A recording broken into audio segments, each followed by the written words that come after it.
A nossa lição de hoje, ela vem falando sobre que Deus é onipotente, baseada no segundo livro de Samuel, no capítulo 22, onde Davi expressa ali um cântico de gratidão a Deus, de louvor, de adoração. Todo louvor, toda adoração, ela deve ser ao nosso Deus. Temos alguns pontos importantes nessa lição, nesse livro, nesse capítulo do livro de Samuel. Ele diz assim: o louvor ao Todo-Poderoso que nos livra, Todo-Poderoso que se move pela angústia e clamor dos seus. O Todo-Poderoso socorre os seus pela graça. O Todo-Poderoso recompensa os seus. E ele vem falando também que o Todo-Poderoso nos capacita a lutar e vencer. E o Todo-Poderoso é cheio de graça. São pontos interessantes, pontos fundamentais na nossa vida, no nosso dia a dia, diante de um Deus que é onipotente. A evidência do poder de Deus destaca-se nos grandes livramentos que Ele dá aos seus no dia a dia. Davi compõe esse salmo com uma alma repleta de louvor, de gratidão, pelos livramentos que o Senhor lhe fizera quando ele vivia momentos de muita tensão, pois estava sob ataque de poderosos reis e generais. O capítulo 22, no verso 1, ele traz aqui a expressão de Davi, e ele diz o seguinte: e falou Davi ao Senhor as palavras desse cântico no dia em que o Senhor o livrou das mãos de todos os seus inimigos e das mãos de Saul. Disse, pois, o Senhor é o meu rochedo e o meu lugar forte e o meu libertador. A expressão do louvor de Davi, agradecendo a Deus pelo livramento que ele deu. Deus é todo-poderoso, seu poder é maior do que o de Davi e de todos os seus adversários juntos. Deixa-nos maravilhar do fato do Deus Todo-Poderoso ser solícito e acessível ao coração que clamar.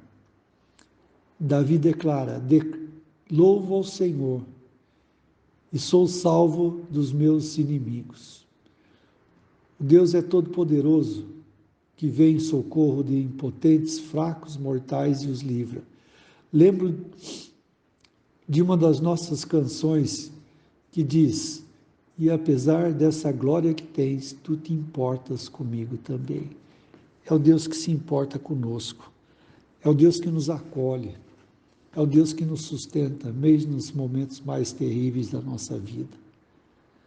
Nós vivemos esse tempo, durante já mais de um ano, de caos, de pandemia, de incertezas, muitas vezes temerosos diante dos acontecimentos que nos cercam.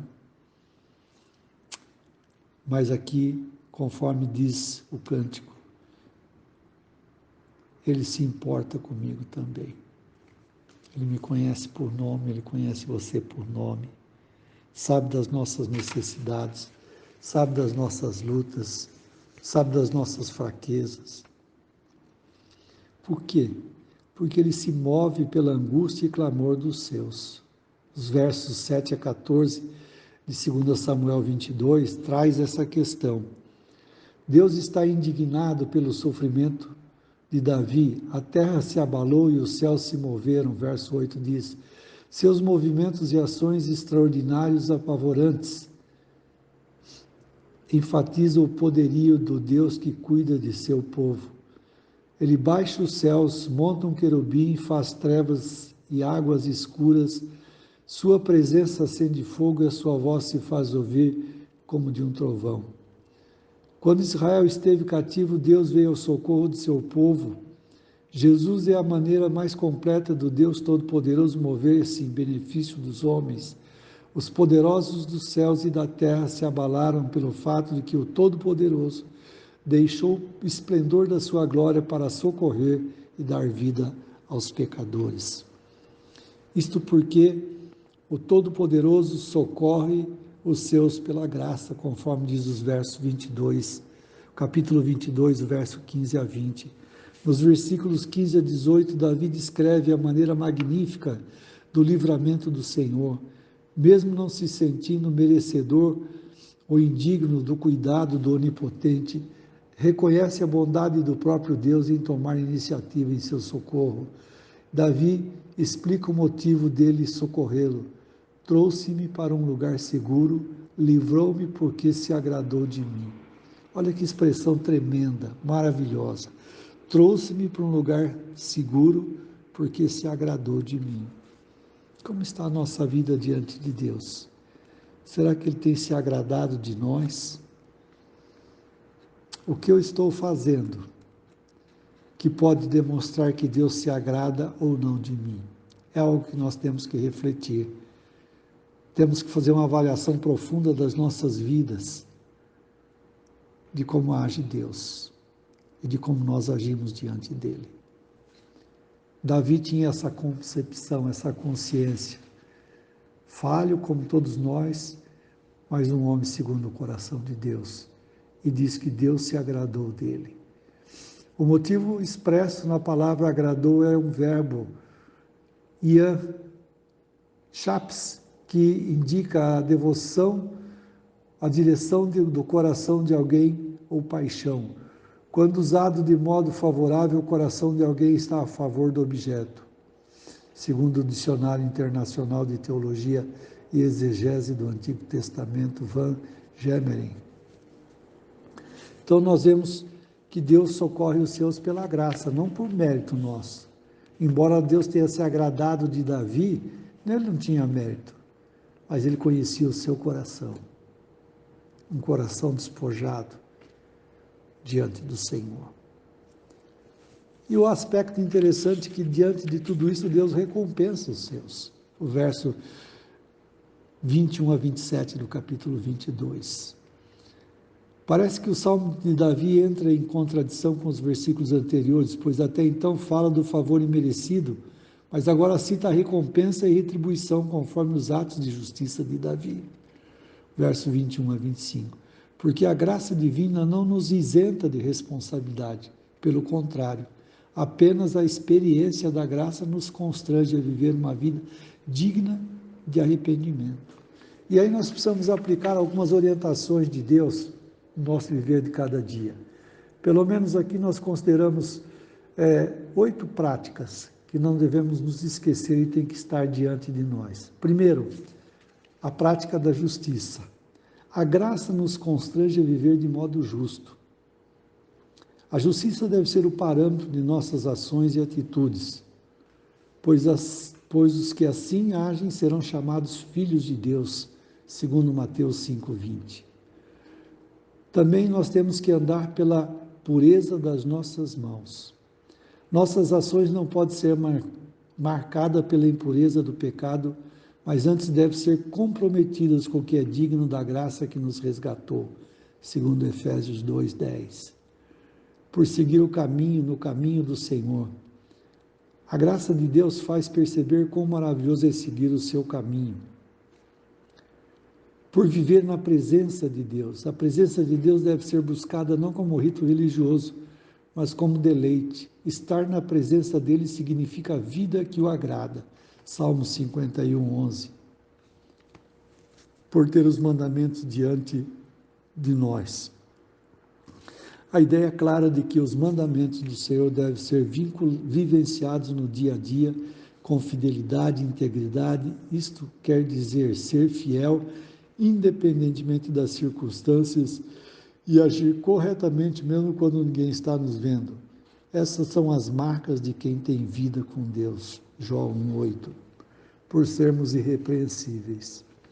A repreensão é consequência natural para os que agem e falam sem pensar e decidem viver conforme o seu próprio coração. Ser irrepreensível é viver com prudência e retidão. Filipenses 2:13-16. Sabemos que não é fácil ser irrepreensível, mas temos que buscar uma vida de sermos irrepreensíveis. Por guardar-se da iniquidade. A iniquidade é a prática do pecado de maneira habitual, com tom de normalidade. Isso entristece ou incomoda e é convidativo, atraente, entorpecedor. Salmo 66, 18. E por fim, pela pureza dos olhos. Nossos olhos são as janelas da alma. Já disse o poeta, pois só veremos o que a nossa alma quer que vejamos. Jesus nos ensinou que tudo depende do conteúdo do nosso ser.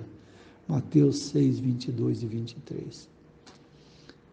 Então nós vemos diante de tudo isso que a recompensa sobre os injustos e perversos vem de uma maneira implacável e destruidora. A palavra usada por Davi é inflexível na ideia clara de que não haverá justificativas, atenuantes ou desculpas no dia do acerto de contas. O justo juiz exercerá a sua justiça. Arrependam-se enquanto há tempo. Então essa está a questão diante de nós. Lá não tem desculpa. Deus sabe todas as nossas ações. Não podemos jogar na costa de outro. A responsabilidade é de cada um de nós.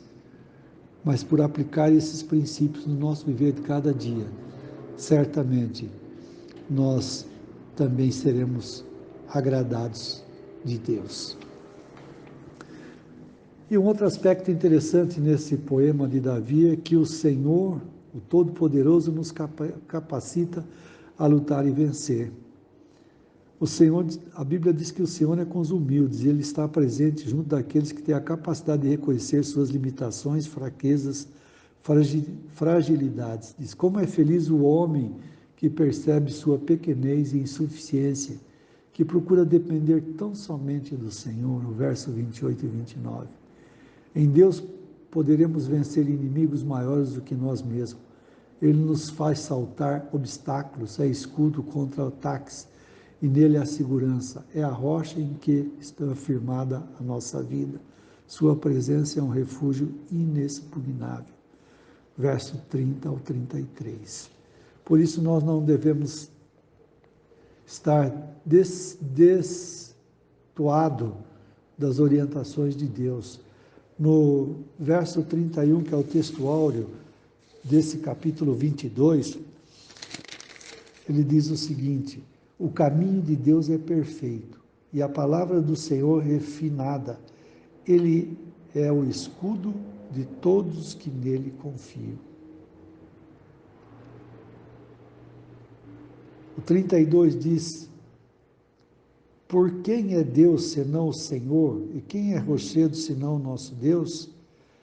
E o 33 ele diz: Deus é a minha fortaleza e a minha força, e Ele perfeitamente desembaraça o meu caminho. Quantas vezes nós estamos num caminho embaraçado, sem saber o que fazer, mas quando nós debruçamos diante do altar de Deus, Ele certamente nos dará a vitória. Davi viu isso na sua vida em tantas e tantas situações. E uma das mais críticas, quando bem jovem, ele enfrenta Golias e diz que ele ia não na força e no poder dele, mas no poder do Senhor dos Exércitos. E ele foi vitorioso. Deus não nos abandona. Deus não nos descarta. Deus nos acolhe. A Bíblia diz que o Senhor providencia escudo e caminhos largos para que não tropecemos. Seu cuidado sobre os seus faz triunfar. As batalhas são vencidas não pelos guerreiros em si, mas por quem comanda, capacita e a não retornarem de suas batalhas sem vitória. O nosso comandante já batalhou, venceu por nós. Ele mesmo nos garante a vitória em Cristo Jesus. Isto porque o Todo-Poderoso é cheio de graça. Muitas aflições e problemas que enfrentamos nascem dentro da própria família. As dificuldades advindas de dentro da família, de pessoas do nosso círculo mais íntimo, sem dúvida, são uma das mais difíceis aflições. Não podemos esquecer: onde existem pessoas, existem problemas. O salmo cantado por Davi diz que também me livraste das contendas do meu povo. É complicado isso, é triste, porque dentro da família não haveria de ter contendas, dificuldades, mas somos humanos, imperfeitos, e por isso nós carecemos da graça misericordiosa de Deus. Numa ideia clara de que elas são inevitáveis, mas superáveis pela graça do Senhor, A capacidade não vem de um instinto nato, mas o Senhor que lhe fez líder com liberdades que não conhecia, mas que submissamente obedeciam. Davi conclui esse poema louvando e cantando louvores ao nome do nosso Deus. A maneira como o Senhor age com Davi não tem nada a ver com Davi, mas com a natureza cheia da graça de Deus. O que as nossas Bíblias traduziram como bondade vem da significativa palavra hebraica hesed, que quer dizer amor incondicional, compaixão profunda, bondade sem limite e graça. Não podemos acreditar que Deus tinha um xodó com Davi, por ser ele cheio de qualidades e meritoriosamente. Deus era com ele não simplesmente porque a hesed do Senhor nosso Deus foi sobre ele. Isso nos reconforta, nos anima, nos enche de fé e esperança na tribulação, pois na hora da angústia basta clamar que o Senhor do Universo, o Todo-Poderoso, virá ao nosso socorro. E Davi conclui esse relato, esse cântico da seguinte maneira: por isso, ó Senhor, te louvarei entre as nações e entoarei louvores ao teu nome. Verso 50 do capítulo 22 de 2 Samuel. Que os irmãos possam reler esse relato, esse capítulo, meditar naquilo que foi considerado e podemos aplicar no nosso viver de cada dia. E com certeza, o Senhor há de nos abençoar, o Senhor há de nos sustentar, o Senhor há de cuidar de nós em todo o tempo, porque Ele é, acima de tudo, um Deus que conhece as nossas vidas, um Deus que é onipotente. Amém.